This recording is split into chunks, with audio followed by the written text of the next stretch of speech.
Buenas tardes, me llamo Lorena Ávila y trabajo en la biblioteca de la universidad en la sección de formación.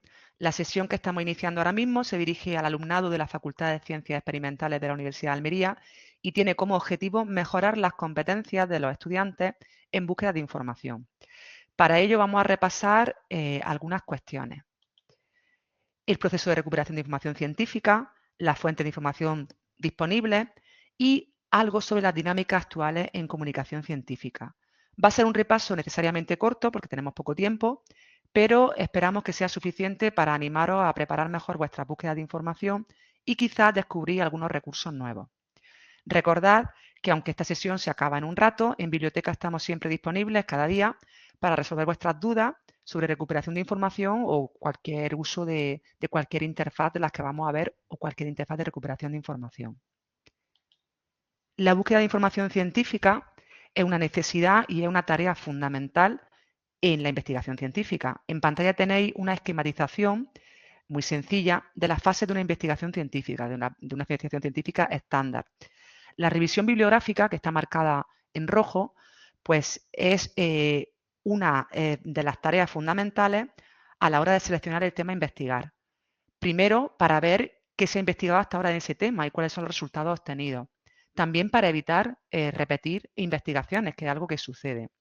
La búsqueda bibliográfica también va a ser fundamental en la fase de composición del marco teórico desde el que abordar la investigación y va a constituir también la fase de recolección de datos cuando el trabajo consiste en una revisión bibliográfica. Hay muchos trabajos de investigación que son revisiones bibliográficas y en ese caso la fase de recolección de datos también va a consistir en una búsqueda bibliográfica, una revisión bibliográfica. En realidad, la búsqueda de información va a estar presente en todas las fases de la investigación hasta el final. Son centrales en la construcción de conocimiento científico. ¿Por qué?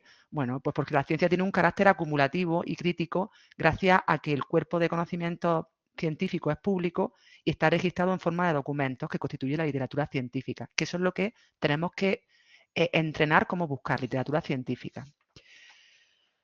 La búsqueda de información científica es un proceso que exige cierta planificación. El uso de Google y otras interfaces de recuperación de información online nos ha transmitido la idea de que la búsqueda de información es algo muy simple, muy mecánico. Solamente meter 2 o 3 términos en el cajetín de búsqueda, teclear sin pensar apenas y luego revisar los resultados buscando entre tanto ruido y entre tanta basura documental algo que realmente nos sirva. Esa forma de buscar información, que puede ser válida para recuperar información de la vida cotidiana, no nos sirve para obtener información científica de calidad. Tenemos que usar la cabeza antes de lanzarnos a teclear.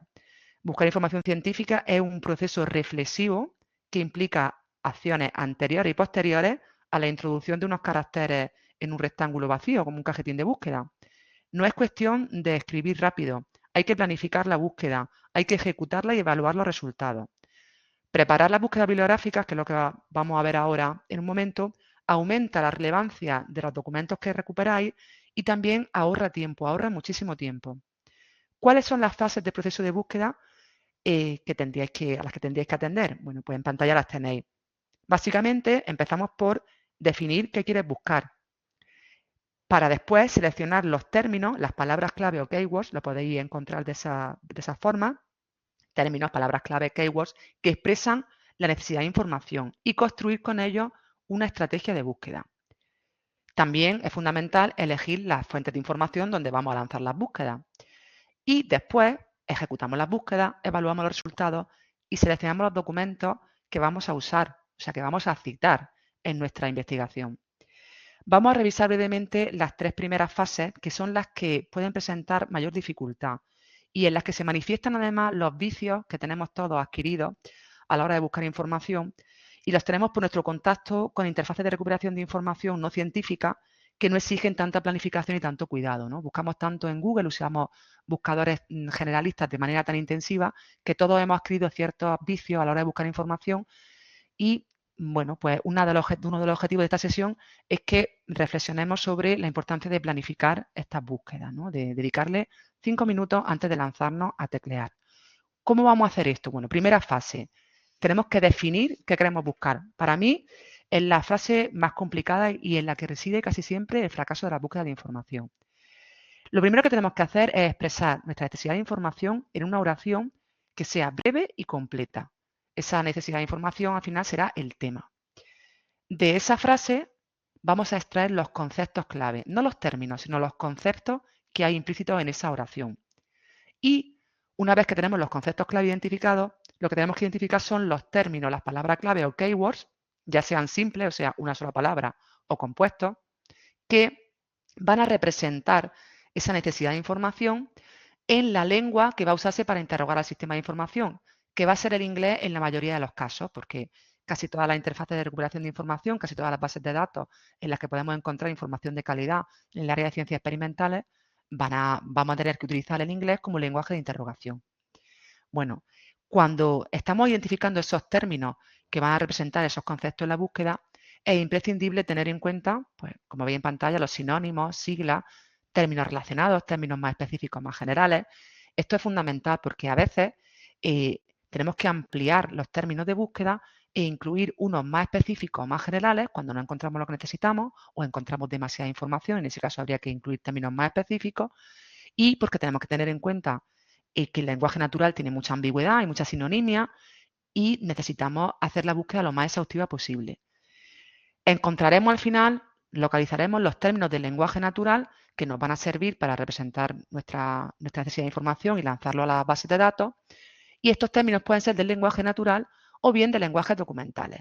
A veces utilizamos lenguajes documentales que ya están construidos, como tesauros, listas de encabezamiento, clasificaciones, y ahí podemos encontrar la forma más correcta de referirnos a un concepto pues, que está asentado ya en el conocimiento científico. Lo normal, y lo que vamos a ver esta tarde, es que utilicemos términos del lenguaje natural, es lo más habitual. Si tenéis que utilizar alguna vez lenguaje documental para la búsqueda, pues recordad lo que he dicho hace un momento, que la sesión esta tiene su final, pero que en biblioteca siempre podéis buscar ayuda para plantear las búsquedas y también para la utilización de lenguajes documentales. Vamos a ver esto con un ejemplo concreto que creo que va a ser más fácil. Vamos a pensar que estamos buscando información sobre el tema aportaciones de la red de Bayesiana en meteorología. De ese tema que hemos expresado en una oración breve y completa, tenemos que extraer los conceptos clave. Los conceptos clave en este caso son redes bayesianas y meteorología. Aportaciones no hay ningún concepto. En realidad estamos buscando documentos que nos hablen de las redes bayesianas y la meteorología, de la relación que puede haber. Ya los documentos nos dirán si hay aportaciones o no, es decir, en qué consiste esa relación, qué carácter tiene. Pero los conceptos clave aquí son redes bayesianas y meteorología. Bien, podríamos ya lanzar esos dos términos, uno simple que es meteorología y uno compuesto, redes bayesianas, que son dos palabras, en una base de datos. Sí, podríamos hacerlo y obtendríamos resultados, pero no una búsqueda bien planteada. Lo que tenemos que hacer de estos conceptos es buscar de qué forma podemos referirnos a ellos. En español, redes bayesianas se puede decir al menos, por lo menos yo he encontrado sin tener ni idea de matemáticas, red bayesiana, red de Bayes, o sea, de Bayes, no sé cómo se pronuncia, red de creencia o modelo bayesiano. Y respecto a meteorología, pues tenemos meteorología, climatología, que sé que no es exactamente lo mismo, pero está relacionado, muy relacionado, tiempo, pronóstico meteorológico. Bien, si tuviéramos que buscar una base de datos en español, ya tendríamos algunos términos identificados. Pero yo ya he dicho que vamos a buscar la mayoría de las ocasiones en bases de datos que utilizan el inglés como lenguaje de interrogación. Es decir, que tenemos que localizar cómo expresar redes bayesianas y meteorología en inglés. Y en inglés lo que yo he encontrado serían pues, lo que tenéis en pantalla, Bayesian Network, Bayesnet, Belief Network, que es como red de creencia en español. Esos términos, como veis, son todos compuestos de la casualidad, tienen más de un término. Y en inglés, pues meteorology, climatology, weather, que esos son simples. Bueno, no acaba aquí el proceso, porque lo importante, disculpad, es, de seleccionar los términos de búsqueda, es que estos términos de búsqueda son cadenas de caracteres, al final, para los sistemas de información, que van a representar nuestra necesidad de información cuando interrogamos la base de datos. Y la recuperación de resultados en estos sistemas depende de la coincidencia entre los términos que usamos en la búsqueda y los términos que están representando a cada documento. Por eso en pantalla tenéis señalado en rojo dónde tienen que coincidir la representación de las consultas y la representación de los documentos. Los sistemas de información actuales, ni siquiera los que incorporan técnicas de inteligencia artificial, no entienden de significado. Se recuperan como resultado los registros, los documentos, que están representados por términos que coinciden con los que usamos en la búsqueda. Es tan sencillo, tan simple como eso. De ahí que sea tan importante dedicar 5 minutos a pensar la selección de los términos de búsqueda. Por ejemplo, si para referirnos a la Segunda Guerra Mundial en la literatura científica, que si estamos buscando información en inglés, y buscas por Second World War, pues encontrarás información. Pero en realidad, la literatura científica, para referirse a la Segunda Guerra Mundial, se utilizan todas esas formas que tenéis en pantalla. Y si descartamos una de estas formas, si no las incluimos, podemos descartar también, podemos perder la obtención de un artículo que está representado por un término que no hemos usado en la búsqueda y que resulta que es un artículo que nos vendría fenomenal para nuestro trabajo de investigación. Entonces hay que intentar contemplar, digamos, todos los posibles sinónimos de los términos. Haremos así búsquedas más exhaustivas y mejores. Bueno, disculpad. Yo he dicho que hay que elegir los términos de búsqueda, pero es muy poco frecuente que la selección de términos de búsqueda concluya con un solo término. Lo normal es que sean varios. Y el siguiente paso que tenemos que hacer es saber cómo introducirlos en el sistema de la forma que mejor expresa la necesidad de información. Es decir, saber construir lo que se llama una estrategia de búsqueda, o también se le dice ecuación de búsqueda, o en inglés search string, cadena de búsqueda. Tenemos que construir esa estrategia de búsqueda en la que los términos se combinen para interrogar el sistema de información pues, de la mejor manera. La lógica booleana es la que se usa para combinar los términos de búsqueda. Y, hombre, algo tiene que ver con las matemáticas, porque toma su nombre de un matemático, de George Boole, quien propuso el sistema de lógica diseñado para producir mejores resultados de búsqueda al formular demandas precisas. Los operadores booleanos de esta lógica forman la base de los conjuntos matemáticos y también son la lógica para la búsqueda de las bases de datos. A estudiantes de ciencias experimentales no les debe costar ningún trabajo entenderlo. Los operadores conectan los términos de búsqueda para estrechar o para ampliar los resultados. Y los operadores booleanos más importantes, los tres operadores booleanos, son AND, OR y NOT, los que tenéis en pantalla. El operador AND lo que hace es ordenar al sistema que recupere como resultado solo los registros que contengan todos los términos utilizados por este operador. Podemos utilizar AND para unir dos términos o 50, pero los registros que resulten de esa búsqueda tienen que contener todos esos términos. Spectra, por ejemplo, Anthropology, pues te va a recuperar como resultado registros, documentos que contienen ambos términos. Cuantos más términos conectemos mediante AND, el número de resultados será menor porque se van añadiendo condiciones. Es un operador que reduce o restringe resultados. El operador OR, al contrario, es un operador que amplía los resultados porque ordena al sistema que recupere los registros que contengan cualquiera de los términos que están unidos por OR. Prebiotics or probiotics recupera como resultado los registros que contengan prebiotics más los registros que contengan probiotics y obviamente también los que contienen los dos. Cuantos más términos unimos por OR, mayor va a ser el número de resultados. El operador que se utiliza justamente para introducir los sinónimos en las búsquedas. Es muy frecuente que lo utilicemos. Al contrario que el operador NOT, que tiene un uso mucho menos frecuente, pero también es útil porque excluye de los resultados, de manera explícita, aquellos registros que contienen el término que sigue al operador. ¿De acuerdo? Entonces, es útil si queremos buscar una información que no se refiera a un tema. El tema al que no queremos que aparezca lo pondríamos detrás de NOT. Con estos operadores y los términos que tenemos seleccionados para representar una necesidad de información, ya podríamos construir una estrategia de búsqueda. Si volvemos al ejemplo anterior, el tema sería aportaciones de las redes bayesianas en meteorología, ya teníamos nuestros términos en inglés para representar los conceptos y marcado en amarillo fluorescente tenéis lo que sería una ecuación de búsqueda. He utilizado los paréntesis pues para que esto tenga un sentido, también lo entenderéis perfectamente los estudiantes de experimentales. Lo que estoy diciendo al sistema, si introduzco esa ecuación de búsqueda, es que me recupere documentos en los que aparezca Bayesian Network, o Bayes Network, o Bayesnet, o Belief Network, y and Meteorology, or Climatology, or Weather.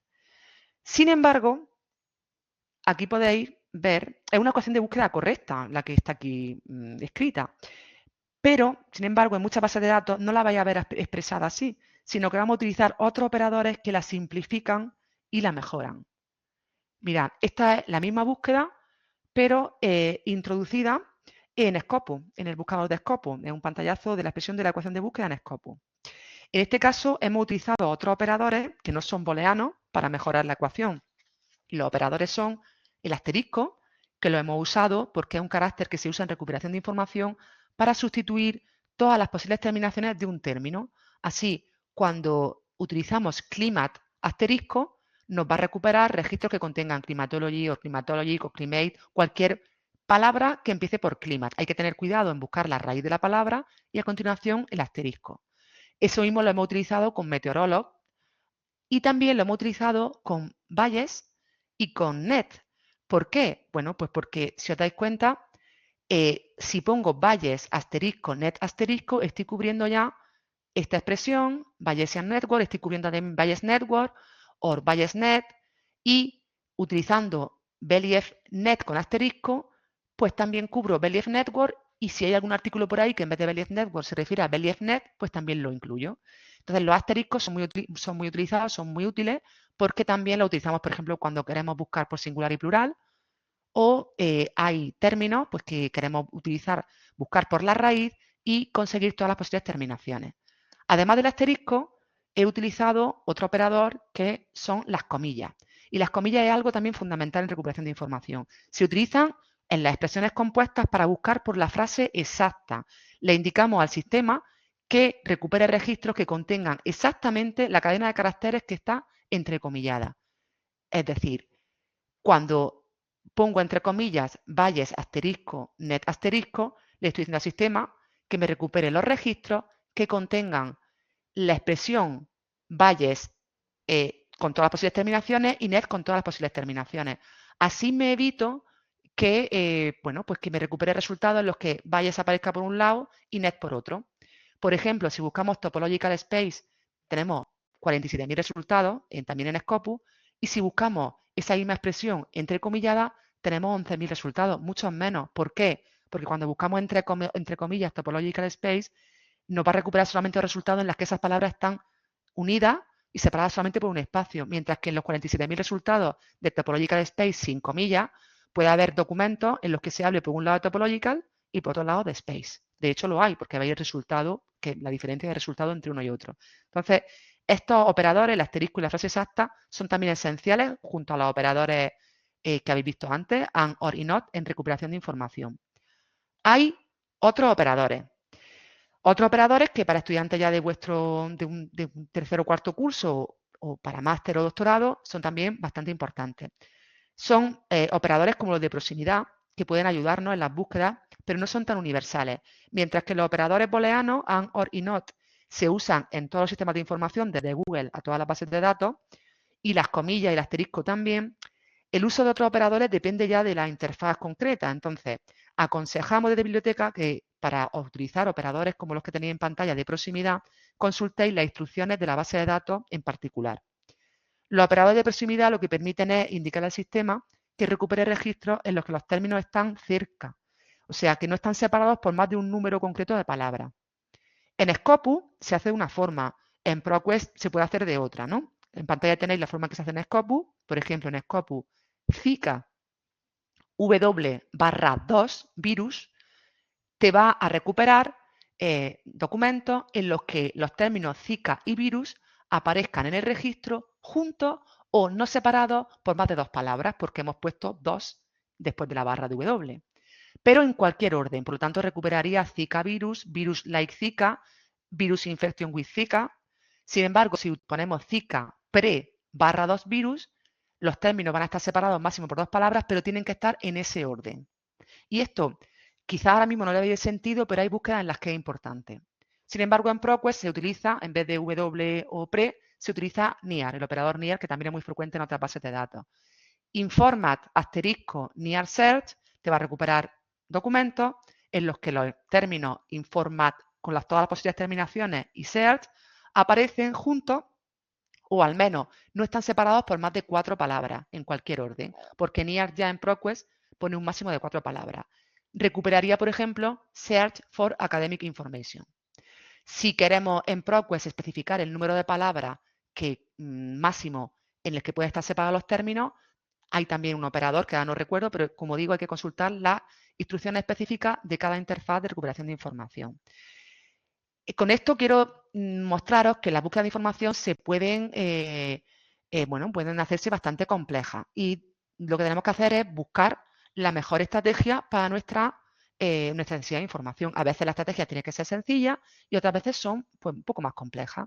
Siempre podéis buscar la ayuda de biblioteca para formular la estrategia de búsqueda. Hay otras dos cuestiones importantes para formular la estrategia de búsqueda. La primera es decidir en qué campo se lanza la búsqueda y esto para mí es fundamental. Si estamos buscando por tema, que es lo más frecuente, tenemos diferentes campos para lanzar la búsqueda. Si buscamos en todo el documento, en el texto completo del documento, los resultados van a ser numerosísimos. Esa es la forma de recuperar información de Google.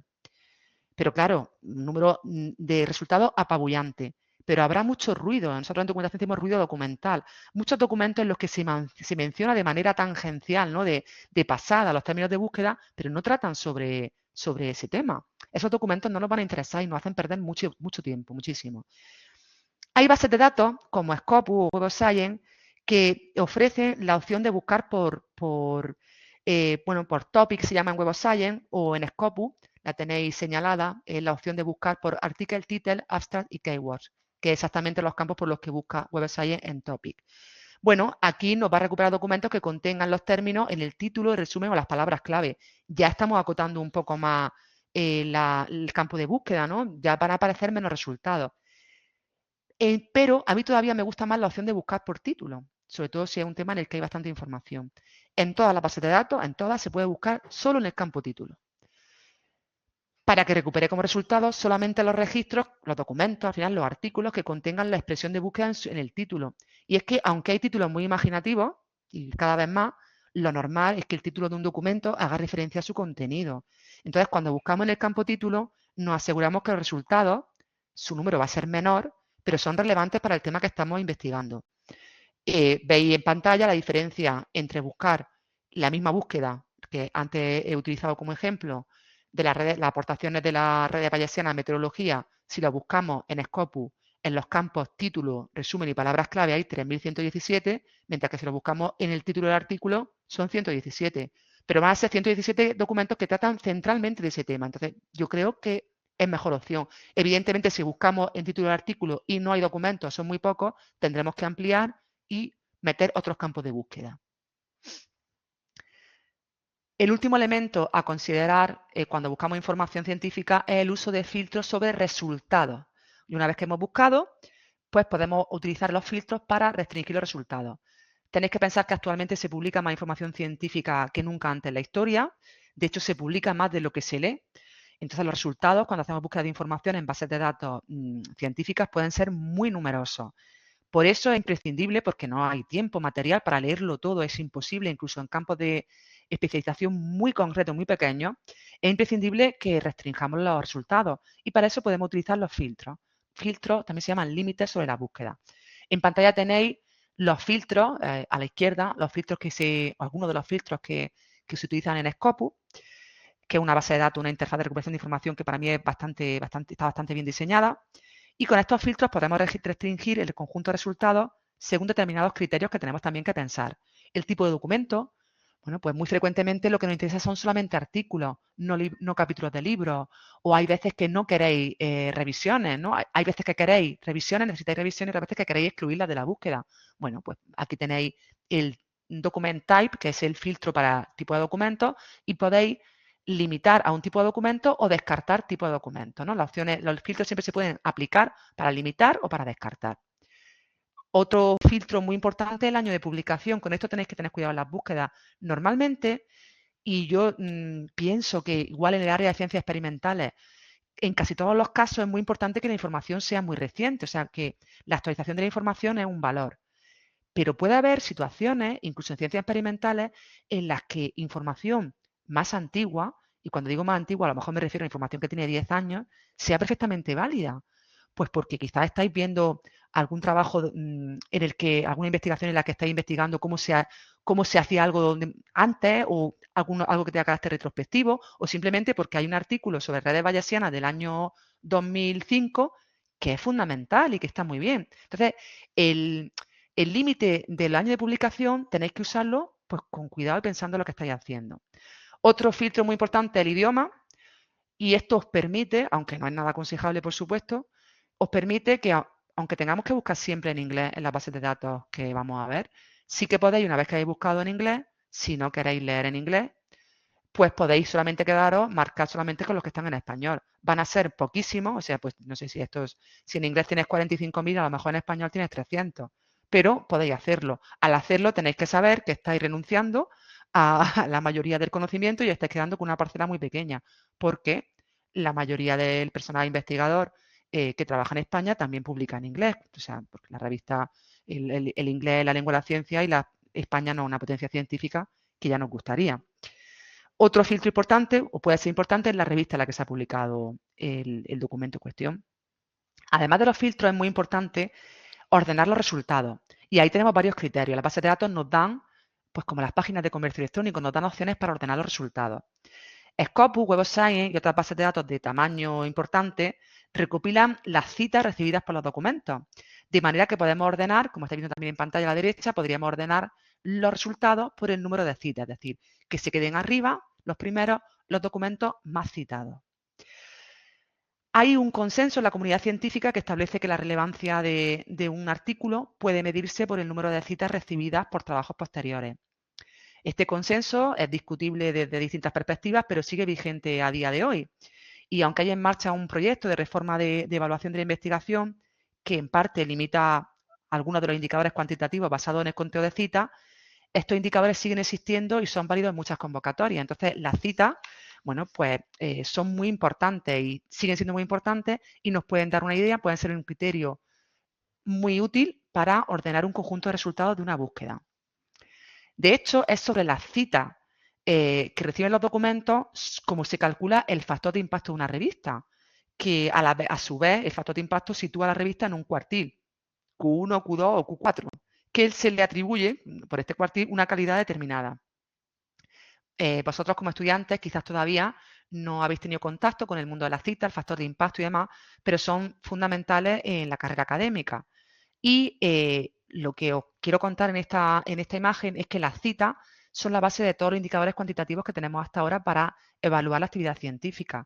Tanto el factor de impacto, que como veis se calcula, bueno, pues el número de veces que los artículos publicados en una revista durante los 2 últimos años fueron citados en el año siguiente, digamos, partido por el número total de artículos publicados en esos años, con ese factor de impacto de una revista, que en realidad de la revista, no de los artículos.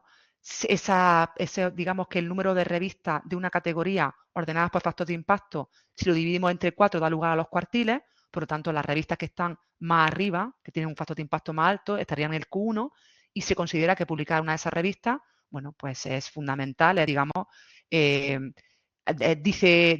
un criterio de calidad para el investigador que presenta un artículo publicado en una revista Q1. Pero es que también otros indicadores que han surgido después, como el índice H, está basado en el conteo de citas, y los indicadores a nivel de artículo que tenéis abajo a la derecha, CNCI, FWCI, que son ahora fundamentales en las acreditaciones y en las evaluaciones de sexenio de ANECA, por ejemplo, pues también están basados al final en el conteo de citas. Entonces, es un tema que está siendo muy debatido, incluso ha saltado a los medios de comunicación generalistas, y es que si queremos evaluar la relevancia de una publicación científica en la que al final se dan cuenta de los resultados de una investigación y queremos evaluarla de manera cuantitativa, porque lo cualitativo tiene el peligro de la subjetividad, pues necesitamos datos recuperables y datos con los que podamos funcionar, ¿no? Si no son las citas, ¿en qué nos fijamos? ¿En las descargas de un artículo? ¿En las menciones de Twitter? Bueno, la evaluación de la actividad investigadora es un problema complejo y no hay una solución sencilla. En este momento solamente pues tenéis que tener en cuenta la importancia de las citas. Bueno, vamos a ver ahora otra fase crítica del proceso de recuperación de información, que es la selección de las fuentes en las que vamos a lanzar las búsquedas. En esta fase tenemos que pararnos a pensar cuáles son las mejores fuentes para localizar la información que necesitamos. Y aquí la respuesta va a ser siempre una biblioteca. Esta de la universidad en la que estáis ahora mismo o la biblioteca de la universidad en la que estéis en un futuro. Las bibliotecas conocemos los recursos de información más adecuados para cada necesidad de información. En pantalla, las dos siguientes imágenes recopilan una serie de fuentes de información en las que podéis encontrar diferentes tipos de documentos en el área de ciencias experimentales. No es una recopilación exhaustiva, no están todas las fuentes de información, sería imposible, pero sí es representativa y yo he intentado poner, bueno, pues lo mejorcito un poco de cada tipo de herramienta.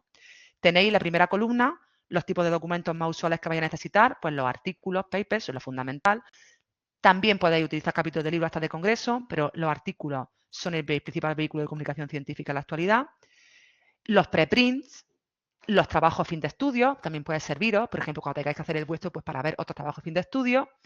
Y en la siguiente diapositiva tenemos otro tipo de documentales que son las patentes, también son fundamentales, y los conjuntos de datos o datasets, que cada vez tienen más importancia. Bueno, pues para cada uno de estos tipos de documentos, en la segunda columna tenéis las herramientas que se utilizan para localizarlos y en la tercera columna tenéis ejemplos concretos de herramientas en las que podéis localizarlos. Scopus, por ejemplo, base de datos bibliográfica. Aquí tenéis Scopus Web of Science, que son bases de datos multidisciplinares de la biblioteca, pero Dimension no está suscrita por la biblioteca, una base de datos que puede accederse a ella de manera gratuita, la vamos a ver, y no es de la biblioteca. SciFinder, ACM, MathIsNet, Nature, PLOS, Jove, Medline sí son de la biblioteca, pero CBMath no lo es, porque también es de acceso gratuito. Repositorios, otro tipo de repositorios, quiere decir que tenéis recursos suscritos por la biblioteca y algunos que no lo son. Pero en esta presentación que voy a pasar a la facultad y que podrán proporcionaros, tenéis el enlace que os lleva a cada uno de estos recursos, ¿de acuerdo? Están enlazados, o sea que en el caso de los recursos de biblioteca os vais a encontrar con el registro, enlaza al registro del catálogo y desde ahí podéis acceder al recurso. Si estáis fuera de la Universidad de Almería tendréis que utilizar las claves de campus virtual para identificaros de manera remota y en el caso de recursos que son de acceso, digamos, gratuito, que podéis hacer directamente online, pues tenéis el acceso directo al recurso. Así que creo que este cuadro os puede ser bastante útil. Bueno, lo que vamos a hacer ahora, ahora vamos a ver algunos de estos recursos, voy a presentarlo así un poco de manera rápida, pero antes sí que quería comentaros el uso de de las herramientas de inteligencia artificial para hacer trabajos de clase, para hacer trabajos académicos. Y es que este uso tiene un problema y que son las fuentes. No voy a explicaros a estudiantes experimentales cómo funciona ChatGPT, pero al final funciona en base a una fuente de información. Y ChatGPT y otras herramientas similares no pueden acceder por cuestiones empresariales, por cuestiones económicas, a fuentes de información científica, porque las fuentes de información científica son objeto de un negocio tremendo además, y los dueños de esa información científica no permiten de momento que aplicaciones externas trabajen sobre su contenido. Es verdad que en un futuro muy cercano las bases de datos científicas ya están incorporando módulos de inteligencia artificial que nos van a ayudar mucho en las búsquedas. Y es verdad que hay algún recurso, que ahora os lo voy a enseñar también, alguna aplicación de inteligencia artificial que parece que funciona sobre fuentes más confiables. Pero en realidad, por ejemplo, ChatGPT y otras herramientas similares ofrecen información sobre documentos que no existen. O sea, ofrecen citas que si las compruebas ni siquiera existen. Además, si utilizamos una de estas herramientas, es muy importante que tengamos capacidad para verificar que los resultados son correctos y son apropiados.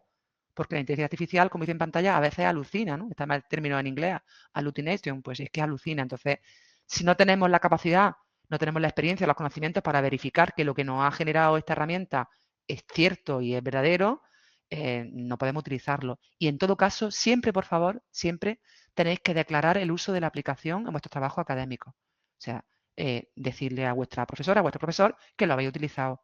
Porque es verdad que puede utilizarse de una manera, pues, por ejemplo, es perfectamente ético. Si habéis hecho un trabajo y la redacción no es vuestro fuerte, pues podéis pasar el trabajo por una herramienta como ChatGPT para decirle que mejore la redacción. Ojo, mucho cuidado luego revisarla, pero siempre tendréis que escribir en el trabajo que habéis utilizado esa aplicación y cómo la habéis utilizado. Habéis escrito un texto y no habéis tenido cuidado con el sexismo en el lenguaje, no está escrito en lenguaje inclusivo y tenéis que presentarlo cuidando ese aspecto. Bueno, pues podéis pasar el texto por ChatGPT y decirle pónmelo en lenguaje inclusivo. Como digo, siempre revisándolo y siempre declarando, esos son los usos que yo veo adecuados de momento de estas aplicaciones. Ahora veremos, en el repaso que vamos a hacer, una aplicación de inteligencia artificial que a mí sí de las que hay de momento, es la que más me puede gustar. Voy a dejar de compartir la presentación, ¿vale? y voy a empezar a compartir pantalla.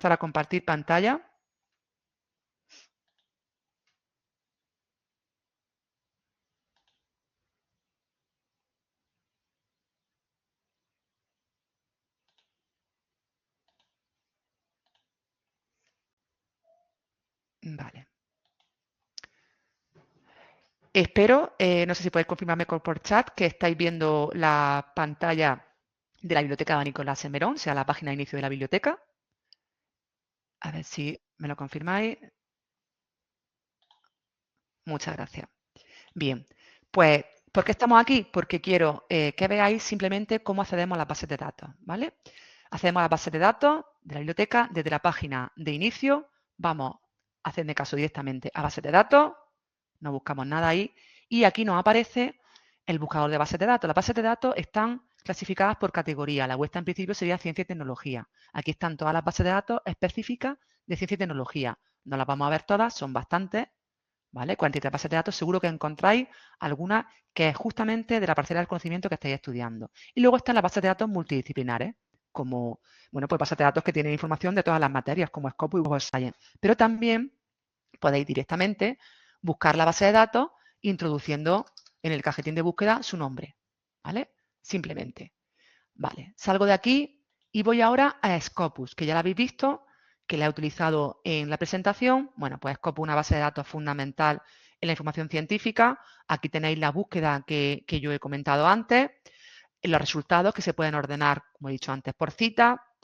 El límite de documentos, podemos limitar de esta búsqueda, por ejemplo, tenemos 91 artículos, el resto, fijaos que esta búsqueda es la que buscaba la aportación de Rayo Vallecana en el título, o sea que son solamente 117 documentos, es un conjunto bastante manejable, pero aún así podemos filtrarlos por tipo de artículo, podemos limitar por año de publicación, que no lo voy a hacer, y siempre para cada resultado tenemos la opción View as Publisher, que es la que nos lleva al texto completo del documento cuando está disponible. Cuando no está disponible, pues ya comprobáis disponibilidad en la UAL y, bueno, pues para los textos que no están disponibles se pueden también pedir por préstamo bibliotecario en la biblioteca, ¿vale? Aunque normalmente vaya a tener bastante información con la que encontráis aquí disponible en la base de datos. Toda esta información, todos estos resultados, podemos analizarlos. Aquí está la opción Analyze Results y ahí, bueno, pues lo que nos da es información gráfica. A ver si me deja. Creo que se ha quedado un poco. Sí, se ha quedado pillado. Bueno, pues lo que nos da ahí es la misma información que tenemos aquí en los filtros, pero con gráficos, digamos, en información gráfica. Nos construye unos gráficos sobre la misma información que tenemos en los filtros y, bueno, pues puede ser interesante. En Scopus, importante, tenemos documentos, pero también tenemos patentes. En el cuadro de búsqueda de patentes lo tenéis también a Scopus. No sé si se va a abrir ahora. Sí, las patentes sí que se abren. Estábamos buscando documentos y aquí estamos recuperando patentes. Que sí que hay, pero yo creo que esto se ha quedado un poco muerto Scopus. Bueno, pues aquí encontraríamos las patentes a las que sí podemos acceder en Scopus sin ningún problema porque estamos pagando la suscripción completa. Esto sería Scopus, que es una base de datos que seguramente conocéis, muy sencilla y demás. Otra base de datos fundamental es Web of Science. Web of Science, en esta base de datos, tengo como búsqueda, he metido como búsqueda, he utilizado la opción de buscar por topic, que he comentado antes, que busca al mismo tiempo en palabras clave, resumen y título. Y aquí estoy buscando en redes neuronales profundas o DNN, que es la forma, bueno, las siglas de esta expresión, que se utilizan bastante. Y en el campo topic, cálculo, que sería cálculo pues, para calculation y todas las posibles derivaciones de cálculo en inglés, ¿no? A ver si no se ha quedado. No, Web of Science sí que responde. Para la búsqueda que he hecho tenemos 2.593 resultados. Aquí también tenemos los filtros. Fijaos que todas las interfaces de recolección de información son muy similares. Los resultados están en la parte principal de la pantalla. A un lado o a otro, normalmente a este lado, están los filtros. Aquí también tenemos filtros por año de publicación, documentos. Fijaos, una cosa interesante es el Web of Science incluye las publicaciones retractadas. Es decir, publicaciones que una vez que ya están publicadas hay que echarlas para atrás, pues porque los autores o la editorial se da cuenta que contiene algún error. Bueno, esto cada vez es más frecuente, si hay tanta presión por publicar que cada vez hay más publicaciones retractadas y aquí podemos ver las 14 que hay de este conjunto pues que han sido retractadas. Es posible acceder a ellas aunque esté retractada. Tenemos también criterios de ordenación, por supuesto, por cita. De hecho, Web of Science fue el primer sistema de recuperación de información que empezó a recopilar las citas de los artículos. Y ellos son los inventores del factor de impacto. Factor de impacto que no se consulta aquí, sino que se consulta en una base de datos que se llama JCR, Journal Citation Reports, que está relacionada con Web of Science, pero que es otro producto. Bueno, tanto en Scopus como en Web of Science, como en cualquiera de las bases de datos importantes que estamos viendo, es posible hacer alerta. ¿Y esto qué es una alerta? Bueno, pues esto es para no tener que entrar cuando uno está investigando, está haciendo una investigación, la investigación no se hace en una semana, es mucho tiempo, ¿no? Entonces, durante ese tiempo, yo puedo buscar ahora sobre redes neuronales profundas y cálculo y puedo encontrar 2.593 resultados. Pero yo sigo investigando y a lo mejor dentro de 2 meses se han sumado 200 resultados nuevos a esta búsqueda y son 200 resultados que me interesan. Entonces, para no tener que estar entrando continuamente a las bases de datos a repetir las búsquedas, podemos establecer una alerta. Veis aquí el botón crear alerta, en todas las bases de datos hay algo parecido y lo que nos permite es ponerle un nombre a la alerta y decirle que te mande emails. No me pide el email porque yo ya estoy identificada aquí de manera personal, entonces ya tiene mi email. Yo le puedo poner un nombre de alerta y decirle que me mande email. Cada vez que entre a la base de datos un documento que responda a esta búsqueda, me llegaría. Hay bases de datos que te permiten que en vez de que te llegue un mensaje cada vez que entra un documento, que es un poco cansino, pues te permiten establecer tú la frecuencia. Es decir, bueno, mira, que me llegue una vez al mes y me diga todo lo que ha entrado en ese mes o que me llegue una vez cada 2 semanas. Pero el caso es que las alertas son una forma pues, muy eficiente de mantenerse al día sobre los temas sin tener que estar entrando continuamente a las bases de datos. Tenemos otras bases de datos fundamentales en biblioteca, estas ya específicas. De las específicas, pues en matemáticas tenéis MathIsNet, aquí la búsqueda que he introducido, redes de creencia, ¿no? BeliefNet o BiasNet, veis que también hay muchísimos resultados. Aquí metemos la ecuación de búsqueda, digamos, en una sola línea. Esto podríamos, si quisiéramos, podríamos ponerlo entre paréntesis y añadirle un AND, perdón, con mayúscula siempre el AND, lo que sea, ¿vale? Responde también esta base de datos. Tenemos como base de datos también de ciencias experimentales Jove. Quería que vierais Jove porque es bastante poco conocida, bastante poco usada en la universidad y yo creo que es muy interesante. Jove es, por una parte, una revista con su factor de impacto, una revista que se llama Journal of Visualist Experiment, o sea, una revista que lo que hace es que los autores presentan el artículo en formato texto y presentan una grabación casera un poco de cómo sería la investigación que han llevado a cabo. Y Jove le envía un equipo de grabación potente y bueno. Entonces, los artículos están en formato texto, pero también en formato vídeo. Formato vídeo que es muy interesante porque muchas veces pues, es más fácil verlo. Entonces, aquí tenemos, por ejemplo, un artículo, no tengo ni idea del tema, pero es de genética y puedes leer el texto completo o puedes ver el vídeo. Bastante interesante.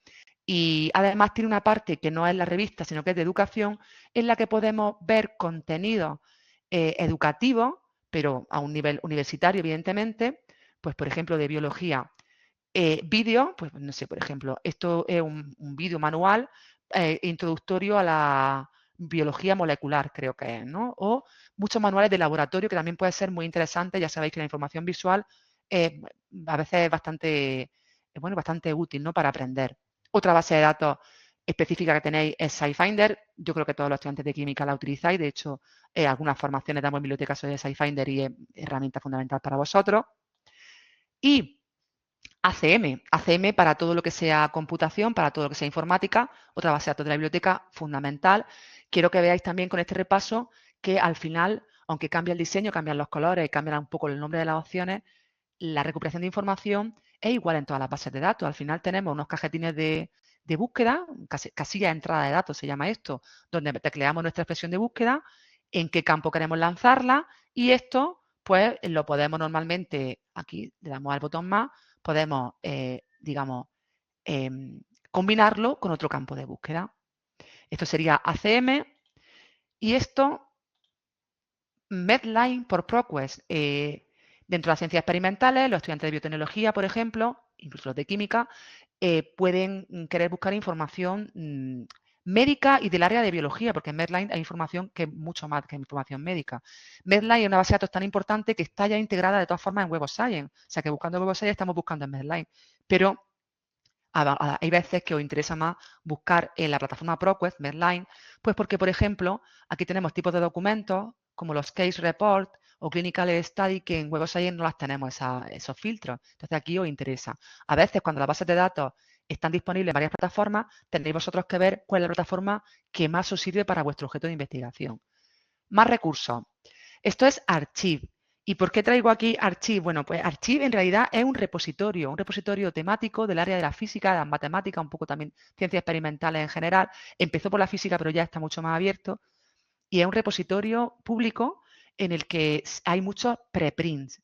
Y los preprints son artículos realizados por investigadores, investigadoras, que no han pasado todavía por el proceso de revisión de pares, por pares, de peer review, sino que son artículos que se envían a la revista y antes de que incluyan las modificaciones, las posibles modificaciones que la revisión por pares les va a exigir, pues se publican. Y los preprints son muy importantes para encontrar información muy actualizada. Y eso para vosotros pues también puede ser importante. Por lo menos que sepáis que Archive, que además fue el primer repositorio del mundo y uno de los principales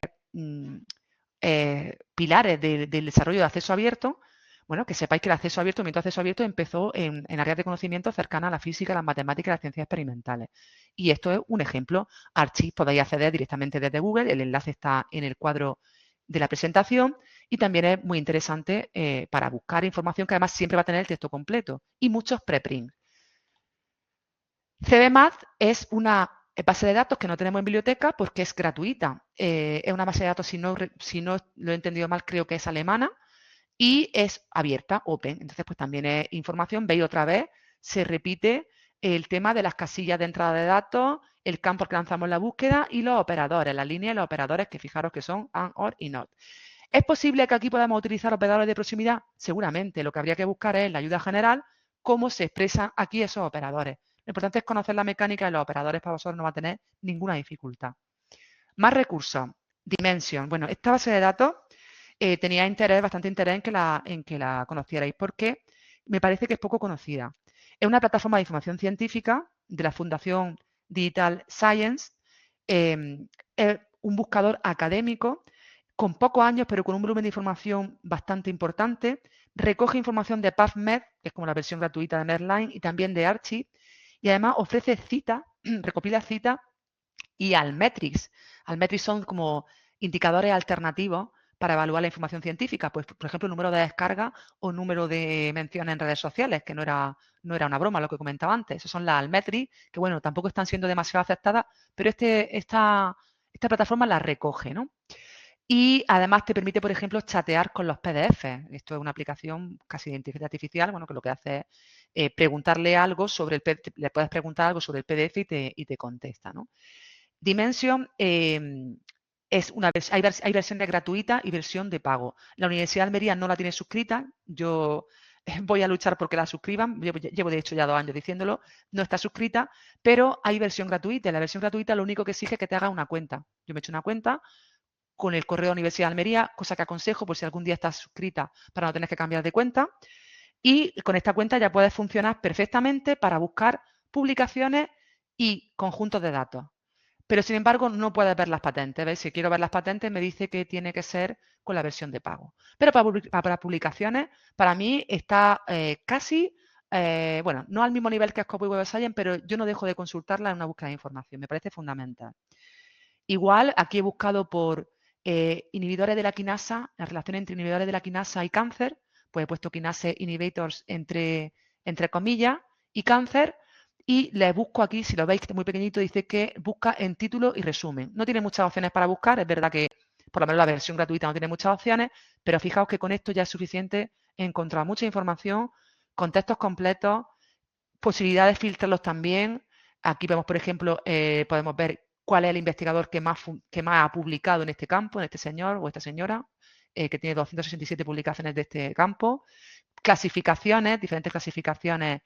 Bueno, pues todos estos documentos, aunque traten sobre la inhibidores de la quinasa en relación al cáncer, eso puede verse desde el punto de vista de la biomedicina, desde el punto de vista de la inmunología o desde el punto de vista de las ciencias químicas. Bueno, pues si vosotros lo estáis estudiando desde el punto de vista de la biología, pues podríais limitar por esta área de conocimiento. Para cada publicación, como digo, recoge citas. Mirad, por ejemplo, 4 citas recientes y recoge también al Metri. Bueno, pues hay una persona que ha posteado este artículo en Twitter, bueno, disculpad, Twitter no, X, y hay en Mendeley, en el gestor bibliográfico, que también es un poco red social, ha tenido 12 lectores. Bueno. En Dimensions también se puede crear alerta, ¿vale? Aquí en Save está Save as Favorite, guardar como favorito, que te da pie luego a crearte una alerta. Y os he comentado antes que quería enseñaros una aplicación de inteligencia artificial que funciona, que trabaja sobre fuentes académicas. No tengo muy claro cuáles son las fuentes académicas porque no consigo el listado, no es muy transparente, pero es verdad que ahora vais a ver que alguna búsqueda, que el contenido que ofrece, porque lo que ofrecen estas aplicaciones es contenido, integra citas y las citas que yo he comprobado sí son reales. Por ejemplo, si quiero escribir aquí la misma búsqueda que antes, estoy en Elicit, que como digo, una aplicación de inteligencia artificial. Podéis acceder ahí a través de Google, ponéis Elicit y os sale directamente. Y tenéis que también crear una cuenta gratuita, pero crear una cuenta. Yo le voy a decir Kinase Inhibitors and Cancer. Y aunque me dice Find Papers, sí me va a buscar artículos. Pero en realidad el valor que tienen estas aplicaciones es que me está redactando. ¿Qué ha hecho aquí Elicit? Bueno, primero ha recuperado artículos, ¿veis?, sobre el tema. Aquí tenéis el artículo y en esta columna tenéis el resumen. A esta columna además se puede añadir aquí otra columna. Veis que aquí hay un apartado de gestión de columnas. Le puedo añadir Main Findings, que es, bueno, pues los resultados más relevantes, lo más relevante de ese artículo, para ver si me sirve o no me sirve. Y aquí también puedo cambiar el orden. Puedo decirle que, por ejemplo, porque también recoge citas, me ponga los más citados arriba. Aquí hay un montón de artículos, podemos seguir buscando, de hecho puedo bajar más, descargar más, pero ¿para qué lo utiliza la gente? Pues porque aquí veis que está redactando ya un trabajo que incluye, que incluye las citas que están aquí. La versión gratuita trabaja sobre los 4 primeros papers, la versión de pago sobre los 8 primeros papers, es decir, que ¿se puede hacer un trabajo de clase con esto? Sí. ¿Yo revisaría toda la redacción y todas las citas? Sí. ¿No es la mejor forma ni vaya a aprender mucho haciéndolo? También. Pero bueno, como fuente de información puede estar gracioso echarle un vistazo. Si quisiéramos decir, bueno, es que realmente ya con esto no necesito más, no pasa nada, está todo previsto. Aquí se dice añadir un nuevo paso y puedo añadir una nueva cuestión o, bueno, conseguir una lista de conceptos. Ya es un poco que veáis un poco las opciones que ofrece Elicit. Dentro de la aplicación de inteligencia artificial, la que yo veo un poco más, más conveniente dentro de un contexto universitario, siempre declarando su uso, por supuesto. ¿Qué más? Bueno, quería que vierais también el repositorio de la Universidad de Almería, lo tenéis entre las citas, entre los recursos que he recogido en el cuadro. ¿Qué es lo que he hecho yo aquí en el repositorio? Pues he entrado a la comunidad de tesis, trabajo fin de máster y grado y proyecto fin de carrera, y dentro de los trabajos fin de grado he entrado a los que se presentaron en el curso 2021-2022 en el grado de biotecnología. Aquí tenéis trabajos que compañeros y compañeras vuestros, bueno, en el caso de biotecnología, en todo caso, compañeros de facultad, entregaron ese año. Además, creo que son trabajos que tienen que tener una calificación de un 9, creo, para que estén en el repositorio. Por lo menos ahora, hace años, se metían trabajos con todas las calificaciones y es verdad que puede haber trabajos peores, pero ahora creo, no estoy muy segura, esto tendríais que consultarlo con vuestros profesores, pero creo que solamente los que tienen más de un 9 entran en el repositorio. En todo caso, son trabajos que podéis ver pues, para ver como un trabajo de este tipo o incluso para utilizarlo en vuestro trabajo para citarlo, ¿no? No dejan de ser trabajos de investigación, aunque a un nivel, bueno. ¿Y esto qué es? Pues Zenodo es si Riual es el repositorio de la Universidad de Almería, Zenodo es un repositorio que funciona para toda Europa. Es decir, Zenodo se alimenta de Riual y se alimenta de todos los repositorios institucionales que hay en España y que hay en todos los países de la Unión Europea. Entonces, aquí esto es una fuente de información fundamental. Aquí encontramos, además, no solamente documentos, sino datasets, conjuntos de datos, que por eso también quería que lo vierais, imágenes, presentaciones, póster. Yo aquí he buscado también solamente por inhibidores de la quinasa. La forma de buscar aquí es bastante, bueno, rudimentaria, no es muy sofisticada, pero sí que es verdad que una herramienta para encontrar tanto preprints como trabajo académico, que yo también le echaría un vistazo. Y también para encontrar datos, conjuntos de datos. Otro recurso que tenéis en el cuadro es Spacenet. ¿Y Spacenet qué es? Pues es el buscador de la Oficina Europea de Patentes. ¿Es posible que tengáis que trabajar con patentes? Bueno, pues tenemos el buscador Spacenet a nivel europeo, pero luego tenéis otro buscador a nivel mundial, que lo tenéis también en el cuadro, y también tenéis el buscador a nivel español, que es Invenes. Yo quería enseñaros este para que veáis que aquí también dentro de las patentes, fijaos que se repite un poco la dinámica de búsqueda de información. Es decir, que lo importante es que penséis bien la búsqueda, preparáis bien los términos de búsqueda y que conozcáis los recursos. Con eso creo que perfectamente podéis afrontar la búsqueda de información. File Siting, tanto este recurso como este, Retrieve Data, y como este, datos.gov, lo que te ofrece son conjuntos de datos. ¿Y por qué vaya a querer los estudiantes de ciencias experimentales conjuntos de datos? Pues, por ejemplo, para hacer un trabajo fin de grado en el que desarrolle alguna aplicación que trabaje sobre conjuntos de datos. Es decir, no solamente para encontrar datos de investigación de lo que vosotros estáis estudiando, sino para utilizarlo como objeto de análisis para jugar con ellos, ¿no? Con los datos.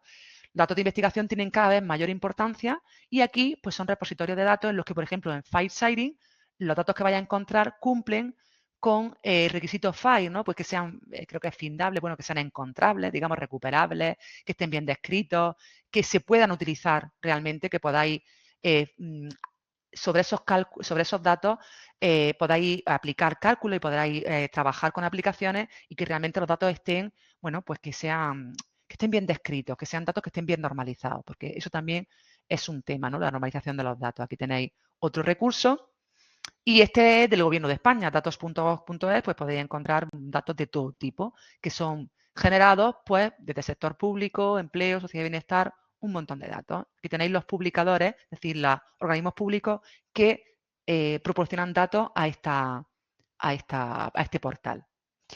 ¿Qué más tenemos aquí? Bueno, hay veces en los que no necesitáis datos, sino que necesitáis microdatos, que son, digamos, datos más mínimos y muchas veces no pueden estar anonimizados como se exige para los datos de investigación.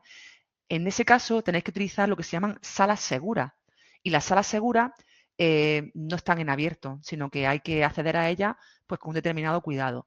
En la Universidad de Almería ha suscrito SDataLab, que es una de esas salas seguras, y que lo que hace es acceder, o sea, proporcionar acceso a microdatos para el personal que está en la Universidad de Almería, pero no para cualquier persona. Esto tiene que ser un profesor o una profesora, los que solicitan la biblioteca y tiene que firmarlo el jefe de servicio y demás por un proyecto de investigación y demás para poder acceder a esa sala segura donde se pueden consultar microdatos y datos que no están anonimizados y digamos que en los que se vulnera de alguna manera la privacidad de las personas. Es un recurso también interesante. Patentes, os he dicho antes, hay una oficina para buscar patentes a nivel internacional. Aunque está en español, está en la oficina de la OMPI. PatentScope, en la base de datos PatentScope, es la que permite acceder a patentes a nivel mundial. Y aquí tenéis otro buscador de datos, de recolector de datos, digamos, de datos de investigación, no de microdatos, de datos normales. Y esto ya no es un recurso de información. Este es el repaso que yo quería hacer con vosotros de los recursos de información. Sé que he ido muy rápida, pero la intención era simplemente pues presentar los recursos y que vosotros pues podáis curiosear en ellos, ver en ellos, buscar lo que os interese. De todas formas, además de que vaya a tener este cuadro de recursos bueno, que os vamos a proporcionar desde biblioteca, ¿vale? Lo tengo otra vez, he compartido otra vez la presentación. Además de eso, siempre podéis preguntar en biblioteca cuál es el mejor recurso, la mejor fuente de información para buscar datos, para buscar información, disculpadme. Bueno, vamos a ver muy brevemente, porque tenemos poco tiempo, un poco algunos elementos que yo quería ver con vosotros antes de terminar para ayudaros con esta búsqueda de información científica. Las dos últimas fases de la búsqueda de información científica son la evaluación de resultados y la selección de resultados. Respecto a la evaluación, solamente quiero que tengáis claro que en recuperación de información no hay una única solución, una estrategia de búsqueda perfecta, correcta y única. No es así. Puede haber diferentes enfoques válidos para una búsqueda. Es un proceso iterativo, es decir, buscamos de una manera, si los resultados no son lo que esperamos, lo que necesitamos, volvemos a buscar, cambiamos la estrategia, replanteamos la búsqueda. Aprendemos a buscar información buscando y lo importante es tener claro lo que necesita. Además de que siempre podéis pedir ayuda, como digo, a biblioteca. La selección de documentos es el final del proceso de búsqueda. Al final concluimos con un conjunto de documentos que son los que vamos a utilizar. En muchas ocasiones nos vamos a basar en estos documentos para llevar a cabo nuestra investigación. Vamos a usarlos, por lo tanto, tenemos también que citarlos. Por eso, por esa necesidad, existen en el mercado diferentes herramientas que permiten gestionar los documentos que hemos recuperado en nuestras búsquedas y que permiten generar citas y referencias en los estilos bibliográficos usados en las distintas áreas de conocimiento. Desde herramientas sencillas como generadores de citas online, que tenéis en pantalla aquí Cit4Me, por ejemplo, a programas completos como Mendeley, Zotero o EndNote, que son gestores de documentos que se integran en los programas de edición de texto y que permiten introducir citas a la vez que redactamos. O sea, facilita muchísimo el trabajo de redacción. En biblioteca hemos elaborado una guía sobre Mendeley que tenéis enlazada también en la presentación. Una guía que está bastante completa, que os enseña desde cómo instalaros la aplicación a cómo generar la cita de referencia en un documento de Word y os aconsejamos mucho su uso. Pero también es verdad que a mí me han hablado maravillas de Zotero. Hay otras universidades que tienen Zotero y también funcionan muy bien. Lo que pasa es que no podemos daros soporte, o por lo menos de manera formal no podemos daros soporte sobre esa herramienta. He dicho que los gestores bibliográficos pueden integrarse en los programas de edición de texto como Microsoft Word, pero también, ojo, se integran en editores de texto como LaTeX, como Overleaf, que es el editor de texto de LaTeX, que quizás algunos de vosotros y vosotras podéis utilizar. En pantalla tenéis la forma de insertar cita y referencia en Overleaf sin utilizar Mendeley, porque para integrar Mendeley en Overleaf hace falta una versión de pago de Overleaf y yo lo que tengo es la versión gratuita. Pero sé que vosotros como estudiantes quizás sí tengáis acceso a la versión de pago de Overleaf. Con esa versión de pago sí podéis integrar Mendeley en Overleaf para hacer todavía más sencillo la generación de citas utilizando este editor de LaTeX. Otra herramienta que me parece fundamental que puede ayudaros, aunque no sea un recurso de información, es Writeful. Writeful es una herramienta que lo que hace es que te ayuda a mejorar la redacción en inglés cuando estás escribiendo textos académicos científicos. Está basada en inteligencia artificial y lo que hace es que te mejora el estilo de redacción, te selecciona terminología correcta, te sugiere cómo puedes expresar algún tema, alguna cuestión, y también detecta citas que puedan faltar en el trabajo, ¿no? Esto es, Writeful también se integra también en Word, también se puede integrar en Overleaf y, por ejemplo, lo que tenéis en pantalla es las sugerencias. Si yo estoy escribiendo la parte de introducción de un trabajo científico o de un trabajo de clase que queréis presentar en inglés, un trabajo fin de grado, sería algo bastante oportuno, pues podéis, la parte de introducción, podéis, para el Study Aid, digamos, me ofrece todas estas sugerencias de cómo expresar esto, ¿no? This paper outline o this paper provides an overview, bueno, pues diferentes formas. Y además, estas formas están sacadas todas de literatura científica. Incluso hay otra parte de Writebook donde te dice qué tanto por ciento, digamos, de artículos científicos utilizan una forma u otra. Entonces, está bastante completo y puede ayudaros, como digo, a hacer vuestros trabajos. Y por último, quiero presentaros de manera muy breve el panorama actual en comunicación científica, porque vosotros, como estudiantes de últimos cursos de la Facultad de Ciencias Experimentales, muchos de vosotros vais a seguir la carrera académica, vais a estudiar un máster, vais a seguir investigando y demás, y es importante que sepáis cuál es el escenario que se dibuja ahora mismo, de una manera muy breve, pero tenéis que saber que el paradigma ahora mismo de la investigación es la ciencia abierta y este paradigma viene de la Comisión Europea, es decir, que es una cosa formal, institucional, es una política pública, y el paradigma de la ciencia abierta está formado por varios elementos, entre los que destacan el acceso abierto, es decir, el acceso online, gratuito y sin restricciones a la información científica, y también el acceso en las mismas condiciones a los datos de investigación, es decir, vosotros y vosotras, si os convertís en investigadores e investigadoras, vaya a tener que publicar artículos, pero también vaya a tener que publicar los datos de investigación que habéis utilizado para llegar a las conclusiones de esos artículos. Entonces, esto va digamos que os va a coger de lleno. También esto está unido a la reforma de la evaluación de la investigación, que antes lo he mencionado, a establecer nuevas formas de medir el rendimiento de la actividad investigadora. Esto tiene consecuencias en muchos aspectos, pero una de las consecuencias de este paradigma de la ciencia abierta y en concreto el acceso abierto es que para publicar en acceso abierto, que es algo que se os va a exigir como personal investigador para, digamos, hacer frente o pues para solicitar que se os acredite a figuras de profesorado, para solicitar complementos, para solicitar financiación para un proyecto de investigación, en muchas ocasiones se os va a pedir que se publique en acceso abierto. Y hay diferentes formas de publicar en acceso abierto. La vía o ruta dorada es publicar en revistas de acceso abierto, pero pagando los costes de publicación, lo que se llaman las APCs. Por lo tanto, los investigadores o el proyecto de investigación pagan ese coste, que puede ser desde 2.000 euros hasta 10.000, y la publicación, digamos que a cambio de pagar eso, está en abierto para todo el mundo, accesible en Internet. La ruta verde es el autoarchivo en el repositorio, cuando las condiciones de la editorial te lo permiten, de un documento. Gracias a esa ruta verde tenemos los repositorios como Zenodo o como la parte de investigación que está en el repositorio de la Universidad de Almería. Bueno, pues otra forma. Luego está la ruta diamante, en la que ni los investigadores tienen que pagar por publicar, ni los lectores tenemos que pagar suscripción, sino que son publicaciones, revistas que están financiadas por fondos públicos directamente. Y es una vía que se está utilizando, por ejemplo, mucho en los países de América del Sur. Tenéis revistas híbridas en las que si pagáis, el artículo se publica en abierto y si no pagáis, pues está encerrado, ¿no? No hay que acceder a él mediante suscripción. Y la vía bronce, que bueno, está un poco en desuso y que básicamente es que las editoriales publican en sus sitios web los artículos cuando quieren y en las condiciones que quieren. No tiene nada que ver en realidad con el acceso abierto. Todas estas modalidades de publicación tenéis que tenerlas en cuenta. Tenéis que saber muy bien, si es que alguna vez vaya a publicar, qué modalidad estáis cogiendo, porque esto tiene luego consecuencias sobre la carrera académica. Hay una reforma, como he dicho antes, de evaluación de la ciencia en marcha. Se introducen algunos elementos cualitativos, pero el peso sigue cayendo en indicadores cuantitativos, aunque ahora los indicadores cuantitativos que más pesan son a nivel artículo, digamos, no a nivel de revista, es decir, lo que se mide es las citas que ha recibido el artículo en relación a las citas que reciben otros artículos del mismo área de conocimiento y no tanto ya el factor de impacto de la revista, que bueno, que es a otro nivel. Los nuevos indicadores, en todo caso, también se basan en el conteo de citas recibidas. Por eso lo importante siempre cuando publiquéis es que os lean y que os citen.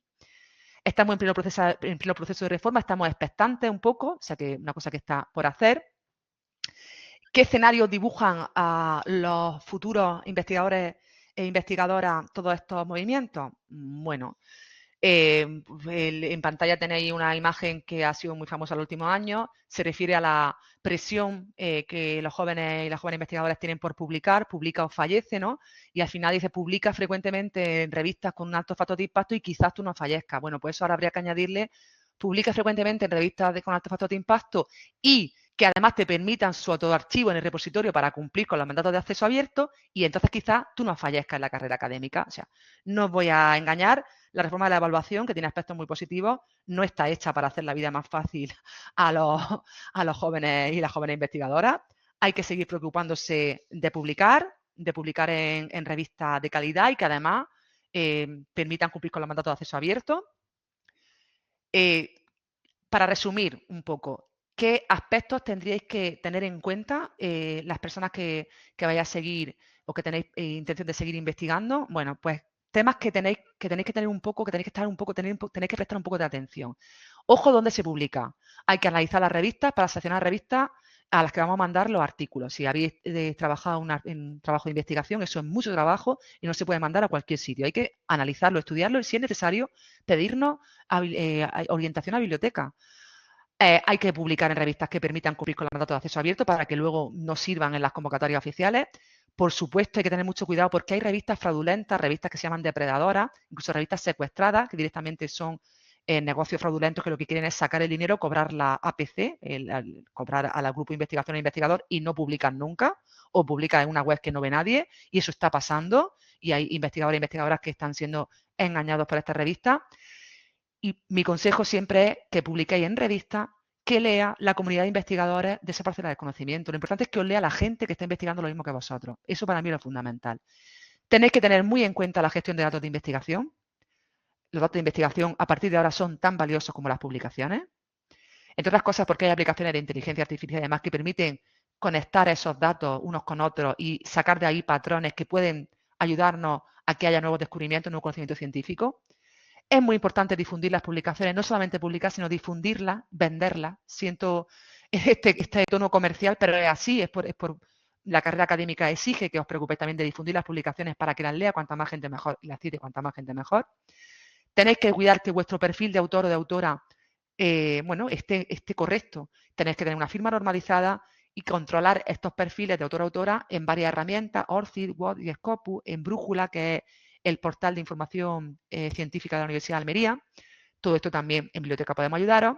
Y tenéis que estar un poco pendientes pues, de cómo va la reforma de la evaluación, ¿no? Por dónde va a ir, porque esto es lo que va a, al final a establecer qué se va a valorar en las próximas décadas, cómo se va a valorar, en qué se van a fijar para evaluar la actividad investigadora. Y esto es fundamental. Todo esto, este ciclo de la comunicación científica, para todo esto deberíais encontrar soporte, ayuda, acompañamiento en la biblioteca de la universidad o en la universidad en la que estéis en el futuro.